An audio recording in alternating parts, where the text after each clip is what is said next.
de Marc 12, du verset 23 à 27.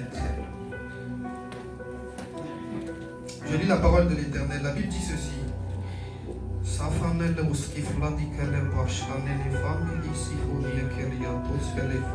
Jésus leur répondit,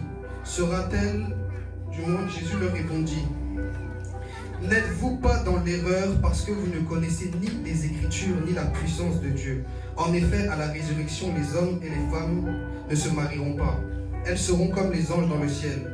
En ce qui concerne la résurrection des morts, n'avez-vous pas lu dans le livre de Moïse ce que Dieu lui a dit dans l'épisode du buisson? Je suis le Dieu d'Abraham, le Dieu d'Isaac, le Dieu de Jacob.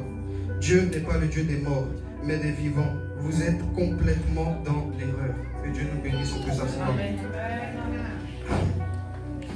J'aimerais dire à quelqu'un ce matin, la parole est l'information de ta destinée. Amen. Ces hommes, quand ils ont questionné Christ, ils ne savaient pas que lorsque cette femme, ils étaient exactement 7 frères à avoir pris la même personne pour femme. Et ils ont demandé, quand vous lirez plus haut, est-ce que cette femme sera la femme de quelqu'un? Et ils n'avaient pas l'information de leur destinée. Pourquoi? Parce qu'ils pensaient qu'ils allaient vivre au ciel comme on vivait sur la terre. Or que lorsqu'on rentre dans le royaume des cieux, on ne vit plus comme on vit sur la terre. J'aimerais dire à quelqu'un ce matin, ce qu'il permet pour que ta vie change, c'est la parole que Dieu a dite pour toi. Amen. Et je veux expliquer 2 choses. La parole et l'écriture sont 2 choses totalement différentes. Amen. La parole, c'est ce que tu vas déclarer. Mais pour déclarer quelque chose, il faut que cette chose soit écrite dans ce livre qui contient toutes les bénédictions nécessaires pour ta vie. Tu mènes des combats, tu ne comprends pas pourquoi tu n'en sors pas. Parce que tu ne parles pas avec l'écriture. Tu ne prononces pas ce qui est déjà écrit pour ta vie. Tu ne cherches pas ce qui est déjà écrit pour ta destinée dans ce livre. Et tant que tu vas vivre en t'appuyant sur ta simple parole, sans avoir le poids de l'écriture, tu ne pourras pas vivre la suite de ta destinée. Vous savez, avec mes études par le Saint-Esprit, avec le Saint-Esprit et mes études bibliques, j'ai compris une chose. Il y a ce qu'on appelle les mystères apostoliques. Et les apôtres ont découvert un principe qui fait qu'aujourd'hui, ils ont pu vivre et terrasser tous les Goliaths de leur destinée. Amen. Lorsqu'ils étaient avec Christ, Christ a fait quelque chose qui m'a émerveillé. La Bible dit qu'il a pris du pain. Il a découpé un 12e de son corps qu'il a donné à ses apôtres. Chacun a mangé et ils ont bu son sang. Ce que Christ était en train de faire, il était en train de semer la parole qu'il est. Car la Bible dit qu'il est la parole. Il a semé la parole. Il a semé la parole en ses disciples. Et lorsqu'il a semé cette parole en ses disciples qui avaient déjà les écritures nécessaires pour leur vie, ils ont pu gagner tous les combats de leur destinée. Si aujourd'hui tu mènes le même combat éperdument, c'est parce que tu n'as pas compris que Christ est plus qu'un simple être. Il est la parole que tu te dois du moins de la manger chaque jour. Chaque jour quand tu mangeras de Christ, tu découvriras une nouvelle partie de Christ. Et quand tu découvres une nouvelle partie de Christ, personne ne peut se lever contre toi. Il n'y a aucun combat de ta destinée que tu ne peux pas gagner tant que tu as découvert une nouvelle portion de Christ. Ce qui nous bloque, beaucoup d'entre nous, c'est le manque de lecture de la parole, le manque de compréhension des Écritures. Tu lis mais tu ne comprends pas. Donc si tu ne comprends pas, tu ne peux pas déclarer ce que Dieu t'a déjà promis. La promesse qui est rattachée à ta vie, qui comporte ces Écritures, ne peut pas être value par le testataire. Puisque le testataire sait que tu n'as pas compris le testament. Amen.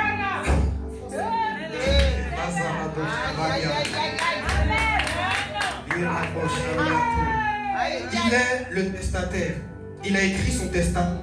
Et pour léguer son testament aux hommes, il s'est fait chair. Il nous a donné l'information qu'il s'est fait chair. Lorsqu'il s'est fait chair, il est descendu du ciel en respectant une de ces lois qu'il avait écrites depuis le ciel. Le Dieu créateur ne peut se reproduire que s'il crée quelque chose qui lui ressemble. Il dit dans le livre de la Genèse, créons l'homme à notre image et à notre ressemblance. Ça veut dire que Dieu ne peut pas rentrer dans ta vie si tu ne lui ressembles pas. Ça veut dire que la parole ne peut pas se faire valoir dans ta vie si tu ne lui ressembles pas. La parole ne peut pas se faire valoir dans ta vie si tu ne lui ressembles pas. Ce qui a fait qu'aujourd'hui on vit ce qu'on vit, c'est parce que dans le jardin, Dieu a dit à Adam, il a dit vous ne mangerez pas de ces fruits du jardin. Mais Ève dit au diable, elle dit, Dieu dit, vous n'en mangerez pas, vous n'y toucherez pas. Dieu n'a jamais dit que vous n'allez pas en toucher. Le problème c'est ça, c'est que sur la parole on rajoute. Sur l'écriture, on rajoute quelque chose que Dieu n'a pas dit.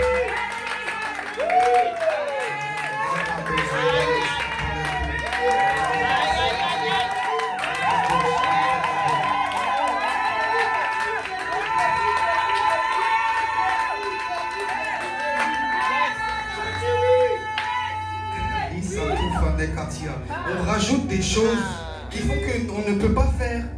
Je répète encore, le testament, il ne peut pas être valu. On ne peut pas rentrer en vigueur du testament, puisqu'on rajoute ce que Dieu n'a pas dit. Si Ève s'est fait avoir, c'est parce qu'elle a rajouté sur la parole que Dieu avait déjà dit à Adam. Et j'aimerais pousser encore, parce que le Saint-Esprit m'a fait comprendre pourquoi Ève n'a pas dit clairement ce que Dieu a dit. C'est parce que le Dieu créateur, lorsqu'il a créé Adam, les oreilles d'Ève étaient en Adam. Il fallait que Ève sorte d'Adam pour entendre ce que Dieu a dit. Ce que je suis en train d'expliquer, il faut que tu sortes de ton cocon, que tu lis ce qui est écrit pour pouvoir rentrer dans ce que Dieu a dit pour toi.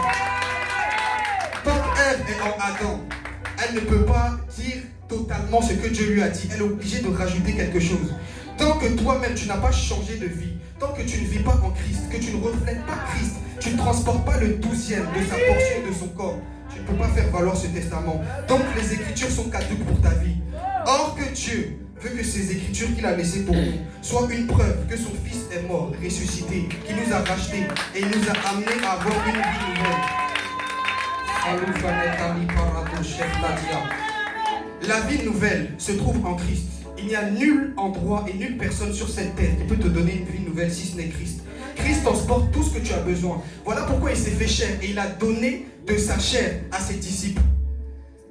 Parce que tout ce que ses disciples avaient besoin, c'était en Christ. Mais il fallait que Christ se donne pour que ses disciples aient. Il fallait que Christ se donne pour que ses disciples aient accès à ce qu'ils ont eu accès. Ce que je suis en train de te dire, il faut que tu te donnes véritablement dans le jeûne, dans la prière, dans la méditation, pour que Dieu te donne ce qu'il a besoin de te donner. Parce que tout se trouve dans ses Écritures. Ce qu'il a écrit, c'est pour toi. Ce qu'il a dit te concerne.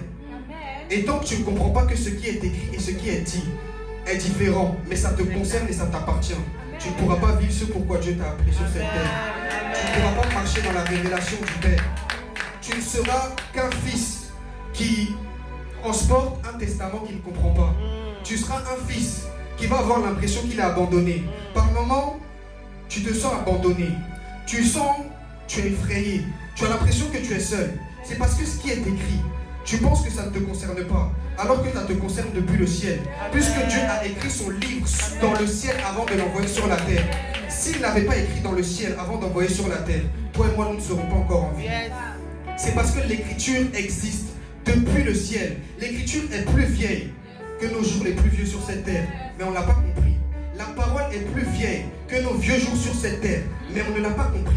On ne bénéficie pas pleinement des grâces que Dieu a déposées sur nos vies, parce que ça ne rentre pas en ligne de compte avec la révélation que Dieu a donnée sur ta vie. Qu'est-ce qui te concerne? Tout ce qui te concerne est écrit ici. Qui tu es, c'est écrit. Ce que tu dois faire, c'est écrit. Où tu vas aller, c'est écrit. Mais avec ces écritures, des paroles ont été lâchées. Il a dit à Abraham, il a dit à Abraham, tous ceux qui te béniront seront bénis. Tous ceux qui te maudiront seront maudits. Ça veut dire, la parole a été relâchée sur Abraham pour qu'Abraham l'utilise, pour ne pas craindre toutes les choses qu'il allait vivre. Il fallait qu'il sache que le Dieu créateur l'avait créé à son image, sa ressemblance et avait donné une parole sur sa vie. Mais tu vis sans connaître la parole que Dieu a déposée sur ta vie. Parce que tu n'ouvres pas ta Bible, tu ne lis pas, tu ne comprends pas ses écritures. Et tout à l'heure quand je priais, je voyais une personne qui, les nuits, elle pleure. Parce qu'elle lit la Bible, elle ne comprend pas. Elle médite, elle ne comprend pas. J'aimerais te dire, tu ne comprendras pas seul. C'est le Saint-Esprit qui va te pousser à comprendre. Pourquoi il va te pousser à comprendre? Parce qu'il est celui qui a engendré le Christ. Et lui seul peut t'expliquer Christ. Personne d'autre que lui ne peut t'expliquer Christ. C'est l'esprit de vérité qui t'explique Christ. C'est l'esprit de révélation qui t'explique Jésus. Et lorsque tu connais ce Jésus, lorsque tu le possèdes pleinement, lorsque tu marches avec lui pleinement, rien ni personne ne peut te faire peur. Il a dit, David dit ceci: quand je marche dans l'ombre de la vallée de la mort, je ne crains aucun mal. Pourquoi? Parce que c'est une parole qui lui avait été laissée depuis le ciel. il a examiné cette parole, il s'est attaché à cette parole et il a marché selon la révélation de cette parole. Voilà pourquoi il n'a jamais eu peur de rien. Il a pu battre tous les ennemis de sa destinée.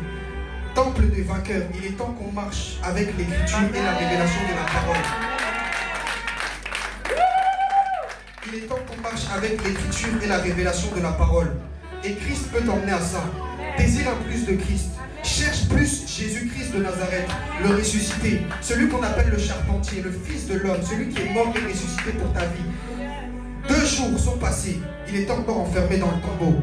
Le diable et ses agents se moquaient, ils se disaient c'est fini, il ne va jamais revenir.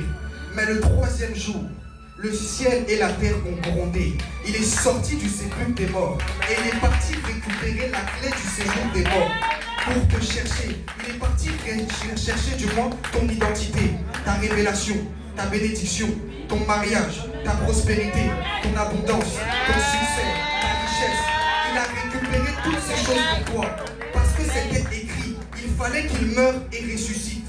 Mais il s'est comporté selon la parole que son père lui avait dit. Voilà pourquoi il dit, si 2 personnes s'associent dans la prière pour demander quelque chose à mon père qui est dans les cieux, mon père leur donnera. Puisque l'écriture rentre en ligne de compte tant que le testataire a déjà approuvé ce qui est écrit. Que Dieu nous bénisse. Amen.